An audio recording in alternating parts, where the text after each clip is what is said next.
మనసు యొక్క కార్యాలు చెప్పుకున్నాం కదా. ఆలోచించడము, అనుభూతి చెందడము, సంకల్పం చేయడం, ఇది చేయాలా అది చేయాలా అని ప్లానింగ్, ఫీలింగ్, విల్లింగ్, థింకింగ్. ఈ బుద్ధి, మనసు చెప్తుందండి అది చెయ్యి ఇది చేయని, కానీ బుద్ధి ఈ భగవద్గీత జ్ఞానాన్ని వీటన్నిటి గురువు నుంచి జ్ఞానాన్ని పొంది ఇది చెయ్యాలా ఇది చేయకూడదా అనే బుద్ధి విచక్షణ బుద్ధి ఇస్తుంది అనమాట. మనసు చెప్తుంది అటు పరిగెత్తు ఇటు పరిగెత్తు. మనసు చంచలం కదండి. మనసు గాలినైనా నిలబెడతా కానీ నేను మనస్సు నిలబెట్టలేను, అది అంత చంచలమని అర్జునుడు చెప్తున్నాను. మనసు నిగ్రహించడం కష్టమని. కానీ ఎలా నిగ్రహించమని చెప్తున్నారు కృష్ణుడు? అభ్యాస యోగ యుక్తేన. ఈ సాధనలో, ఈ భక్తి యోగ సాధనలో భగవంతుడు ఎంతో కరుణతో, ఆచార్యులు ఎంతో కరుణతో మనకు ఈ బుద్ధి జ్ఞానాన్ని ఇస్తున్నారు. ఏం చేయాలి ఏం చేయకూడదు విచక్షణ మనిషికి ఉందండి ఈ బుద్ధి. అందుకే మానవ జన్మ ఉత్తమమైంది. ఇప్పుడు మార్కెట్ లో బండి మీద కూరగాయలు పెట్టుకున్నాను, ఒకతను కూరగాయలు పెట్టుకున్నారు.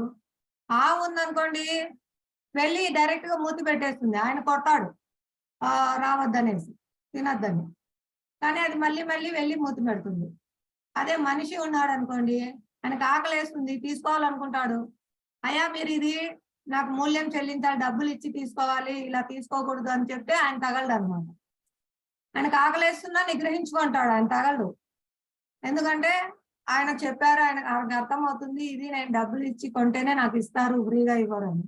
కానీ ఆ పశువుకు తెలియదండి ఇది నేను తినకూడదు, వీళ్ళు అమ్ముకుంటున్నారు అని. ఇలాంటివి ఏమి ఉండదు. అది ఆహారం కనిపిస్తుంది, తినాలనుకుంటాయి అంతే. ఈ బుద్ధి నిలబడిపోవడం అక్కడ, అంటే ఇది చేయాలి ఇది చేయకూడదు. ఆవు దానికి లేదు కాబట్టి అది మళ్ళీ మళ్ళీ మొద్దు పెడుతుంది, దెబ్బలు తింటుంది. కానీ మనిషి ఆకలి అవుతున్నా నిగ్రహించుకొని నిలబడుకుంటున్నాడు, అంటే ఆయన చేయట్లేదు. అంటే తన బుద్ధి ఆయనకు చెప్తుంది ఇది మంచిది కాదు, ఇది ఇలా పద్ధతి, ఇలా చేయాలి, ఇలా నేను డబ్బులు ఇస్తే ఆయన నాకు కూరగాయలు ఇస్తారు, ఈ జ్ఞానం ఉందన్నమాట. కాబట్టి ఆయన నిలబడ్డారు. అంటే ఆయన తీసుకోవట్లేదు, వద్దని మీరు ఇలా తీసుకోకూడదు అని చెప్పగానే నిలబడిపోయారు. ఈ బుద్ధి అనేది ఈ విచక్షణ మనకి ఇస్తుందండి, ఈ విచక్షణ జ్ఞానాన్ని ఇస్తుంది. ఇది మనిషికి ఉంది. దీన్ని మనం ఉపయోగించుకోవడం ద్వారా మనస్సును నిగ్రహించవచ్చు.